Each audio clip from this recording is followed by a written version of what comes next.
स्वागत है आपका। थोड़ी देर में आखिरी चरण के मतदान की शुरुआत होने जा रही है। 8 राज्यों की 57 सीटों पर वोटिंग होने वाली है। कई दिग्गज मैदान में हैं। बिल्कुल, तो कुछ ही देर का समय और जब तमाम पोलिंग बूथों से तस्वीरें भी आप तक पहुंचाएंगे, क्योंकि तैयारियां पूरी हैं। 8 राज्यों की 57 सीटें हैं जिन पर आज वोटिंग होगी। शाम 6 बजे तक का समय, जब जो लोग हैं वो घरों से बाहर निकलेंगे और वोटिंग करते हुए नजर आएंगे।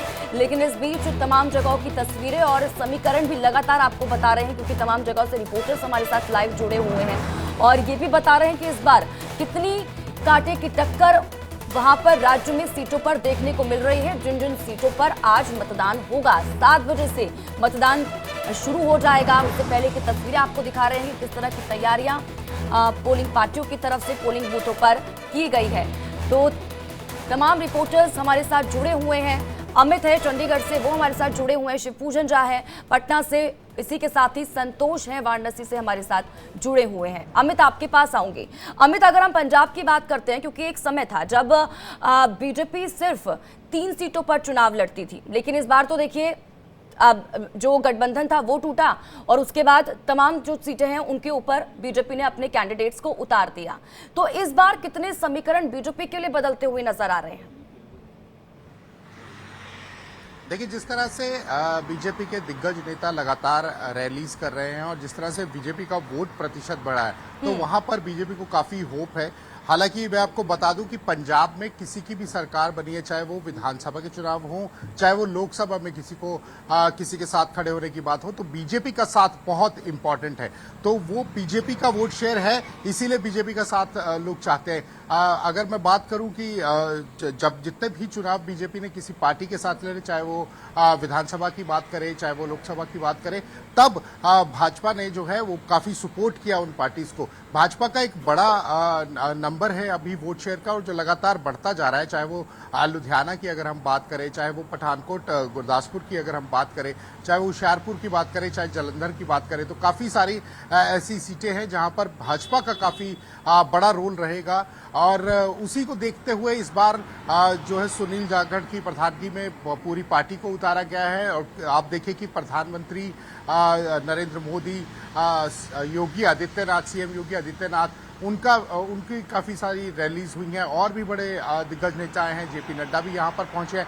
तो उनको काउंटर करने के लिए जो विपक्ष के बड़े नेता थे वो भी वहां पहुंचे थे। लेकिन एक बड़ा बीजेपी का वोट शेयर यहां पर है। और एक चीज मैं आपको और बड़ी महत्वपूर्ण बता देता हूं कि बीजेपी का जो इंटरनल सर्वे चल रहा था वो भी शाम तक उनके पास आ जाएगा। हालांकि आश्वस्त है, हमारे सूत्र ये बता रहे हैं कि आश्वस्त है और बड़ी जीत का दावा भी कर रहे हैं। अब देखना ये होगा कि अगर पंजाब में उनका वोट प्रतिशत बढ़ता है और उनकी जितनी भी पॉजिटिव सीट्स पर उनकी नजर बनी हुई है, वहां पर अगर उनको रिजल्ट्स मिलता है तो एक बड़ी जो बिल्कुल अमित, शाम तक काफी हद तक तस्वीरें साफ हो जाएंगी और 4 तारीख बहुत नजदीक है। अब जिस दिन ये साफ हो जाएगा कि किसके हाथों सत्ता लग रही है और किसके हाथों नहीं। शिवपूजन जी, अब बहुत कम समय रह गया है, 6:30 का समय हो गया है। 7 बजे से मतदान की शुरुआत होने जा रही है।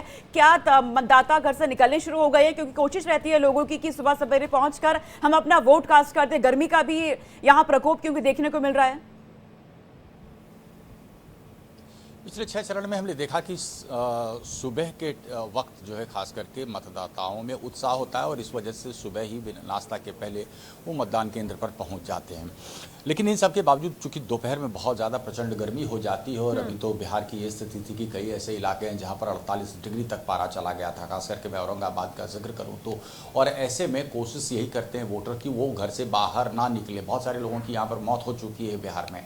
तो मुझे लगता है दोपहर के वक्त मतदान प्रतिशत शायद कमेगा, लेकिन सुबह के दौरान इसमें जो है मतदाताओं में शायद उस तरीके का रुझान हो कि वो बाहर निकलें घरों से और वोट कास्ट करें। लेकिन ऐसे भी हमने देखा पिछले 6 चरण में कि मतदान का प्रतिशत वो बिहार में कमा है। 2019 की हम तुलना कर लें, कमने के पीछे 2-3 वजह हैं। एक वजह तो ये भी है कि लोग यहाँ से बेसिकली माइग्रेट करते हैं शिक्षा के लिए या फिर रोज़गार के लिए, और माइग्रेशन यहाँ की वो बड़ी एक समस्या है जिस वजह से कि वोटिंग प्रतिशत में कमी होती है और लोगों में इतनी ज़्यादा जागरूकता नहीं है कि वो छुट्टी लेकर के घर वापस आएँ और अपने मताधिकार का प्रयोग करें। बहरहाल इस बार तमाम पार्टियों ने ये कोशिश की है, इलेक्शन कमीशन ने ये कोशिश की है कि मतदाता ज़्यादा से ज़्यादा संख्या में बाहर निकले। सब कुछ निर्भर करेगा मौसम पे और किस तरीके से वोटर्स का टर्नआउट होता है, इस पर निर्भर निर्भर करेगा कि कौन सी पार्टी यहाँ पर जो है अच्छा परफॉर्म कर सकती है। 2019 में 39 सीटों पर काबिज हुई थी एनडीए, ताकत पूरी झोंक रखी है, लेकिन एक एंटी इनकम्बेंसी फैक्टर है। कयास लगाए जा रहे हैं कि शायद इस बार एनडीए को कुछ नुकसान हो सकता है। उसी को डैमेज को रोकने के लिए पूरी ताकत झोंकी थी प्रधानमंत्री ने।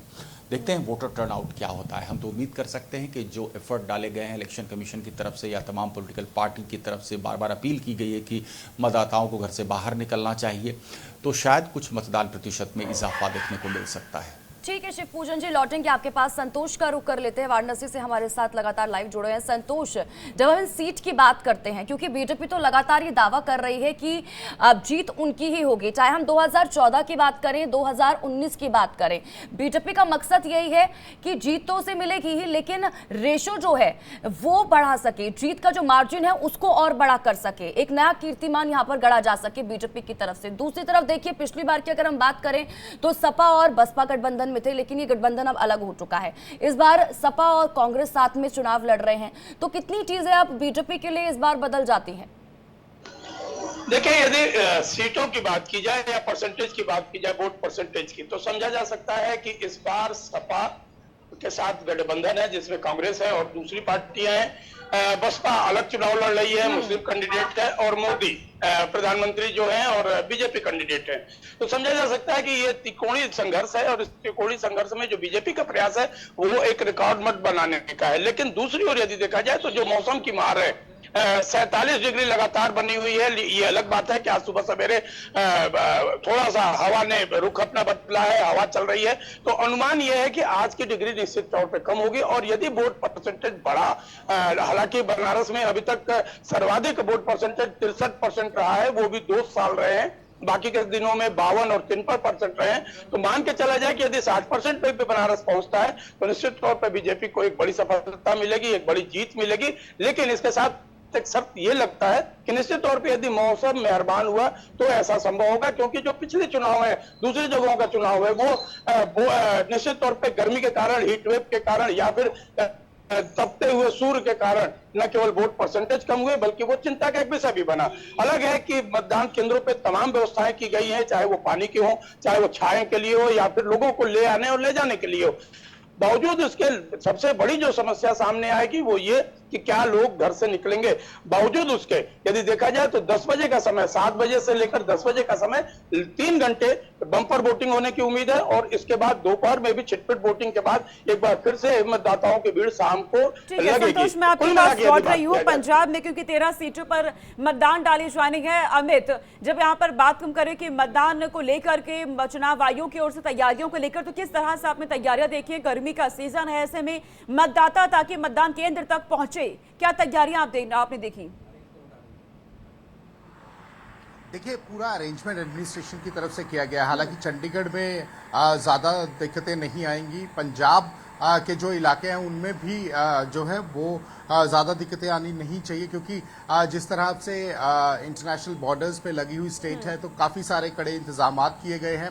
और अगर हम बात करें जो गर्मी के हिसाब से, तो हर मतदान केंद्र के बाहर एक बड़ी स्पेशल टीम लगाई गई है। यहाँ पर जो कल हम बात भी कर रहे थे कुछ अधिकारियों से, तो उन्होंने कहा था कि हर एक डिस्ट्रिक्ट में एक टीम तैयार की गई है जो कि मतदाताओं को जो पोलिंग स्टेशंस हैं उन तक पहुंचाने में मदद करेगी।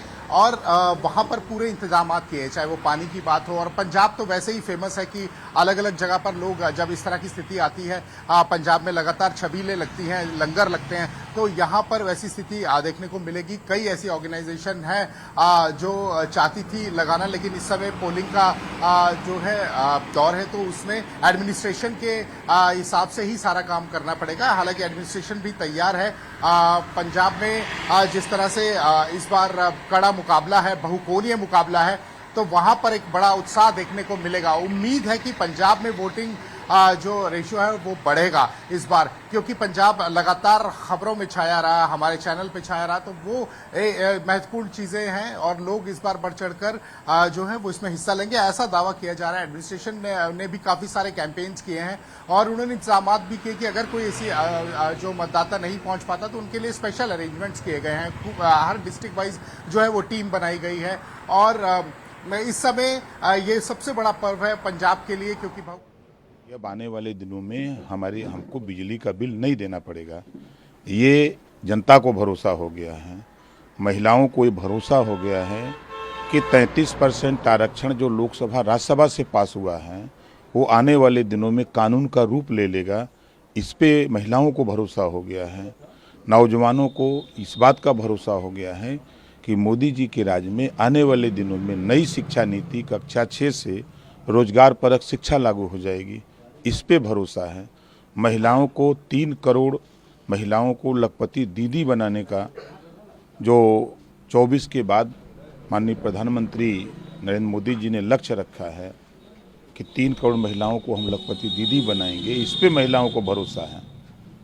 तो मोदी जी पर भरोसा है और भरोसे पर जनता मोदी जी के नाम पे पूरे देश में चुनाव हो रहा है, अंतिम चरण का चुनाव है।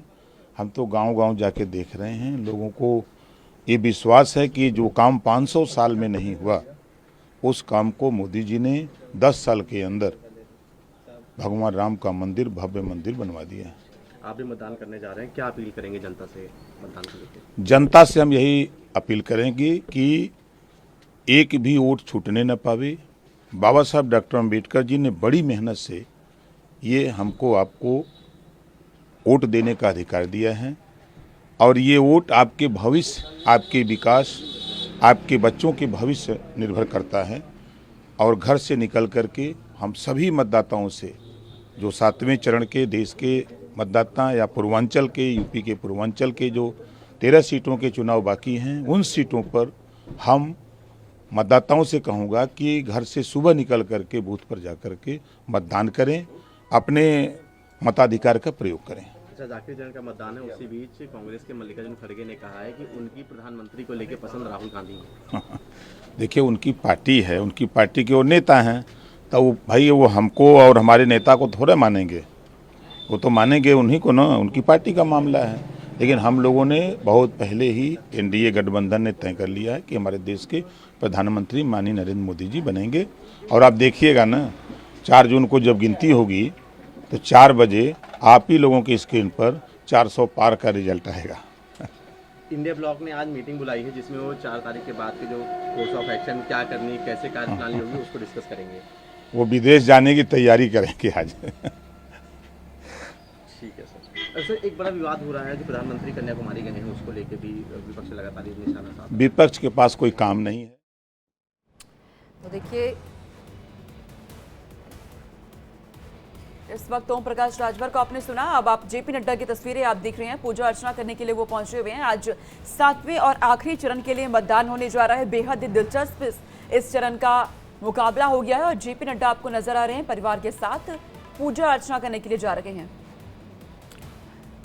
तो जेपी नड्डा की तस्वीरें आपको दिखा रहे हैं, परिवार के साथ पूजा अर्चना करते हुए वो नजर आएंगे। बिलासपुर की तस्वीरें आपको दिखा रहे हैं। तो एक एक तस्वीर लगातार अपने दर्शकों तक पहुंचा रहे हैं।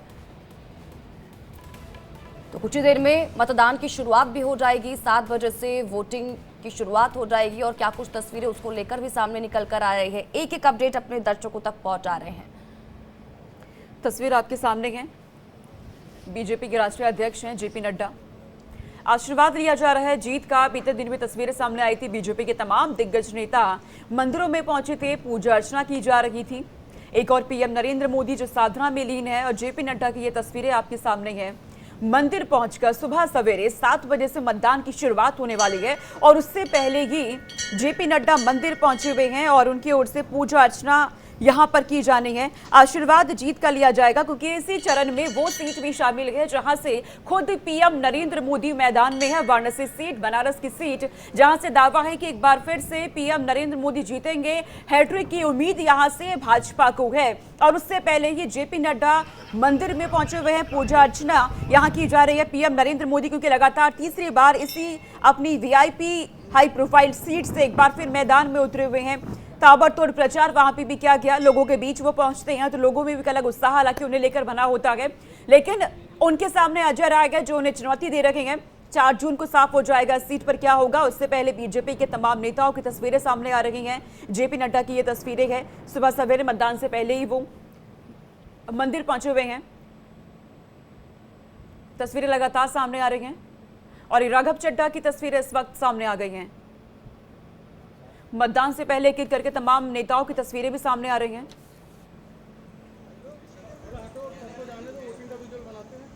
सातवें चरण में आज वोटिंग, 8 राज्यों है, 57 सीटें हैं और बेहद अहम दिलचस्प इस चरण का मुकाबला हो गया है, क्योंकि इस चरण में कई ऐसे केंद्रीय मंत्री हैं जो चुनावी मैदान में हैं। वाराणसी सीट से तो खुद पीएम नरेंद्र मोदी है, इस वक्त राघव चड्ढा आपको नजर आ रहे हैं। आरा से आर के सिंह चुनावी मैदान में है जो केंद्रीय मंत्री है। महाराजगंज से पंकज चौधरी जी हैं। मिर्जापुर से अनुप्रिया पटेल चुनावी मैदान में है। चंदौली से महेंद्रनाथ पांडे है तो हमीरपुर से अनुराग ठाकुर। और इन सब के बीच अब तस्वीरें भी आनी शुरू हो चुकी हैं। इससे पहले जेपी नड्डा को आप देख रहे थे और अब राघव चड्ढा आम आदमी पार्टी के नेता है, इनकी तस्वीरें इस वक्त आप देख रहे हैं। तमाम वहाँ पे जो लोग हैं वो उनके साथ सेल्फी लेते हुए नजर आ रहे हैं। आम आदमी पार्टी भी इस बार काफी उत्साहित है, तमाम दावे किए गए हैं। पंजाब में ताबड़तोड़ रैलियां की गई हैं, अपने पक्ष में माहौल पूरी तरीके से बनाया गया है। हालांकि यहां पर पंजाब में आम आदमी पार्टी अकेले चुनाव लड़ रही है। दिल्ली में कांग्रेस के साथ गठबंधन में चुनाव लड़ा गया और पंजाब में अकेले प्रतिष्ठा यहां 4 पार्टियों की दांव पे लगी हुई है। मतदान की शुरुआत होने से पहले ही राघव चड्ढा की तस्वीरें सामने आ रही हैं। तो राघव चड्ढा को इन तस्वीरों में आप देख सकते हैं। पंजाब की अगर बात करें तो 13 सीटों पर आज मतदान होने जा रहा है और तस्वीरें भी अब एक एक करके सामने निकल कर आनी शुरू हो चुकी हैं। आम आदमी पार्टी की तरफ से धुआंधार प्रचार प्रसार किया गया। दिल्ली के सीएम अरविंद केजरीवाल खुद उनकी मौजूदगी रही पंजाब में और धुआंधार प्रचार प्रसार किया गया। कई मुद्दों को उठाया गया और वोटों की अपील भी करते हुए नजर आए लोगों के बीच जाकर कि उनकी पार्टी को भारी मतों से जीत दिलाए पंजाब की जो जनता है और वो तमाम जो विकास कार्य हैं उसको आगे बढ़ाएंगे और तेजी से आगे बढ़ाएंगे। तमाम बातों को वो रखते हुए नजर आए। हालांकि उनका कितना असर वोटिंग पर पड़ेगा, रिजल्ट पर पड़ेगा, ये देखना महत्वपूर्ण हो जाता है। तो 2 तस्वीरें आपको दिखा रहे हैं। राघव चड्ढा को आप देख रहे हैं तो दूसरी तस्वीर जेपी नड्डा की आपको दिखा रहे हैं। सुबह सवेरे सबसे पहले मतदान से पहले, क्योंकि 7 बजे से मतदान की शुरुआत हो जाएगी, उससे पहले मंदिर पहुंचे हैं परिवार के साथ पूजा अर्चना करने के लिए और अपनी पार्टी के लिए आशीर्वाद लेने के लिए, जीत का आशीर्वाद लेने के लिए। तो वहीं पहली तस्वीर में आप राघव चड्ढा को देख सकते हैं जो पोलिंग स्टेशन पर पहुंचे हुए हैं और तस्वीरें दोनों ही आपके टीवी स्क्रीन पर, ये देखिए जेपी नड्डा पूजा करते हुए, देखिए तस्वीरें आपके टीवी स्क्रीन पर हैं। परिवार के साथ यहां पर पहुंचे हुए हैं जेपी नड्डा और उससे पहले दर्शन पूजन करते हुए, आरती करते हुए जेपी नड्डा को देखा जा सकता है। इस बार बड़ी जीत का दावा करते हुए बीजेपी एनडीए नजर आ रही है और लक्ष्य जो है 400 पार का है कि बड़ी जीत इस बार एनडीए को मिलेगी। और यही वजह है कि तमाम चरणों में हमने देखा कि खूब प्रचार प्रसार किया गया। तमाम दिग्गज भी ग्राउंड पर मौजूद रहे और तमाम मुद्दों को उठाते हुए नजर आए, विपक्ष पर निशाना साधते हुए भी नजर आए। लेकिन उन तमाम चीज़ों का असर कितना पड़ता है और कितना पड़ा है वोटिंग पर, ये 4 जून को देखिए साफ होगा। लेकिन उससे पहले तमाम कोशिशें दिग्गजों की तरफ से की जा रही है। अब जेपी नड्डा पहुंचे हैं पूजा अर्चना करने के लिए सुबह सवेरे 7 बजे से, क्योंकि कुछ ही देर का समय और जब मतदान शुरू हो जाएगा सुबह 7 बजे से लेकर शाम 6 बजे तक। और 8 राज्य हैं आज जिनमें, जहां पर 57 सीटें हैं जिन पर वोटिंग होनी है। लेकिन उससे पहले जेपी नड्डा को आपको दिखा रहे हैं तो जीत का आशीर्वाद लेने के लिए, पूजा अर्चना करने के लिए पहुंचे हैं। तस्वीरें लगातार सामने आ रही है, उनकी पूजा अर्चना वो कर रहे हैं। बाबा महादेव का आशीर्वाद उनकी ओर से लिया जा रहा है। यहाँ पर थोड़ी देर में मतदान की शुरुआत होने जा रही है। 2019 में जब इन्हीं सीटों की बात की जाती है, 57 सीटें, तो एनडीए के खाते में 25 सीटें गई थी और इस बार उम्मीद है कि उससे ज़्यादा सीटें हासिल कर पाए, क्योंकि नारा 400 पार कर दिया गया है एनडीए की ओर से, बीजेपी की ओर से और लगातार जीत का दावा। हालांकि 4 जून को यह साफ हो जाएगा कि इस बार क्या रिजल्ट रहने वाला है, क्या परिणाम रहने वाले हैं, आम जनता ने किसे चुना है, किसकी ओर जनादेश गया है, के लिए मतदान की शुरुआत थोड़ी देर में होने जा रही है। 904 उम्मीदवार इस बार मैदान में है और इनकी किस्मत का फैसला आज ईवीएम में कैद होने जा रहा है। 7वां और ये आखिरी चरण है और इसके बाद 4 जून को नतीजे भी सामने आ जाएंगे, जिससे ये साफ हो जाएगा कि जनादेश का आशीर्वाद किसे मिला है। तमाम दावे किए गए हैं सभी पार्टियों की ओर से, अपने अपने वादे यहां पर आम जनता से किए गए हैं। किसके दावों में कितना दम है और किसके दावे कितने काम कर पाएंगे, ये 4 जून को साफ हो जाएगा। इस चरण में तमाम दिग्गज नेता भी मैदान। कुछ मतदान केंद्रों पर जो ड्यूटी में पुलिसकर्मी लगे हैं, उनकी तरफ से जो मतदाताओं को प्रेरित करके बूथ पे भेजा गया वोट डालने के लिए, उन पर वो शोर मचाना, गालियां बकना, कभी कभी लाठियां चला देना और उनकी पहचान तय करने लगना, एजेंट किस लिए खड़ा है? अगर पुलिस नहीं, अरे तो देखिएगा नजारा, आज दिखलवाएंगे आपको हम।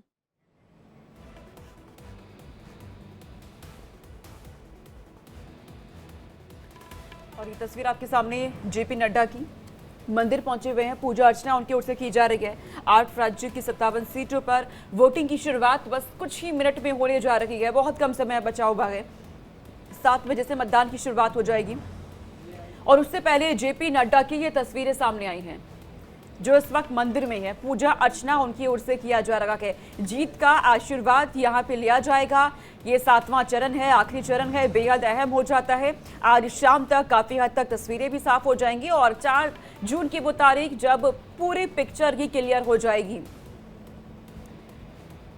तो ये तस्वीरें जेपी नड्डा की आप देख रहे हैं और इस वक्त तमाम दिग्गज नेताओं की ओर से अपील भी लोगों से की जा रही है कि आप अपने अपने घरों से निकलें और आप मतदान करिए। पहले मतदान और फिर जलपान।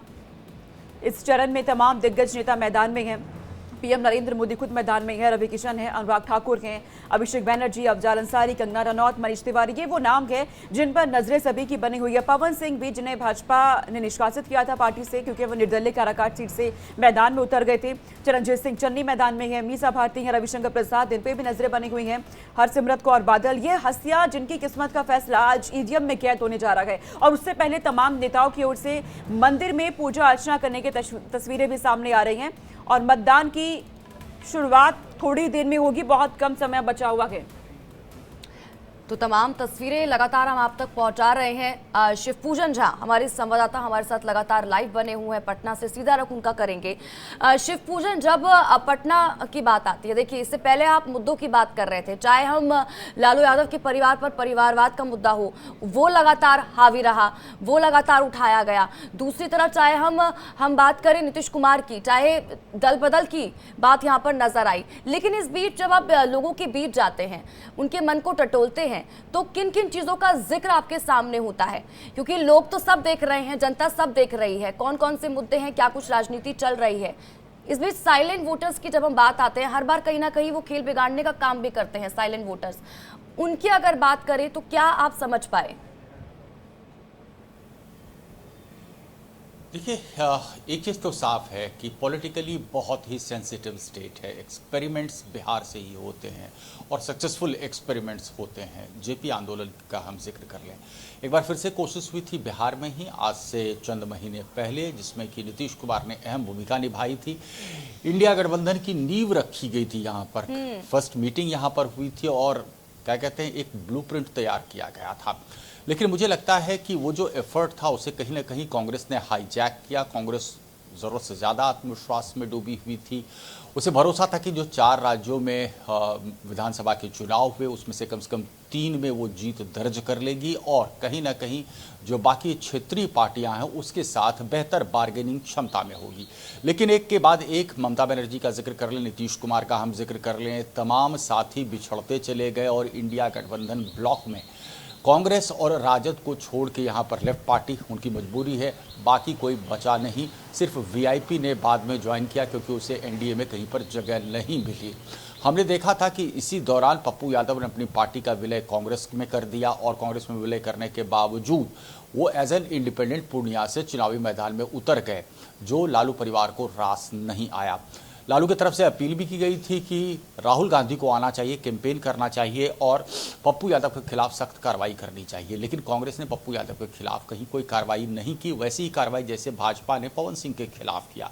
तो मैसेज क्या गया समाज में? मैसेज यही गया, वोटर्स के दिमाग में मैसेज यही चला गया कि ठीक है, ये मजबूरी का गठबंधन है, ये एक नाकाम कोशिश है भाजपा को रोकने की। लेकिन भाजपा के साथ या जदयू के साथ, वो दोनों एक साथ आए हैं, जदयू के साथ ज़्यादा एंटी इनकम्बेंसी फैक्टर काम कर रहा है। नीतीश कुमार की उम्र ढलती चली जा रही है, भूल जाते हैं चीज़ों को, सेहत उनकी सही नहीं रहती है, लेकिन इसके बावजूद वो कैंपेन करते नजर आए। हमने देखा कि इंडिया ब्लॉक में इस तरीके की यूनिटी कहीं देखने को नहीं मिली। पहले चरण के दौरान भले ही राहुल गांधी यहाँ पर आए थे, भागलपुर में एक रैली की, और फिर लास्ट चरण में जब लगातार मांगें उठनी शुरू हुई तो वो आए, एक ही दिन में 3 ताबड़तोड़ रैलियां करके। फिर एक वीडियो वायरल किया गया सोशल मीडिया पे जहां पे मटन वो खाते हुए नजर आए, मंगलवार का दिन था। तो अब आप सोचिए कि बिहार की राजनीति में इस चुनाव में मटन, चिकन, मछली ने भी उसमें एक हिस्सा बना, और लगातार यहाँ पे भाजपा की तरफ से इस तरीके के आरोप जिन चीजों की बात भी नहीं होती है वो यहाँ पर तो मुद्दे बन गए। तमाम वीडियोस यहाँ पे सामने आने लगे एक दूसरे तमाम नेताओं की ओर से, और जिस तरीके से आपने कहा कि बिहार तो प्रयोगशाला यहाँ बन जाता है, वो होता नजर भी आया। इस बार तो पाला तक बदल लिया नीतीश कुमार ने। कितना असर यहाँ पे होता है ये देखना होगा। बनी रहिए हमारे साथ।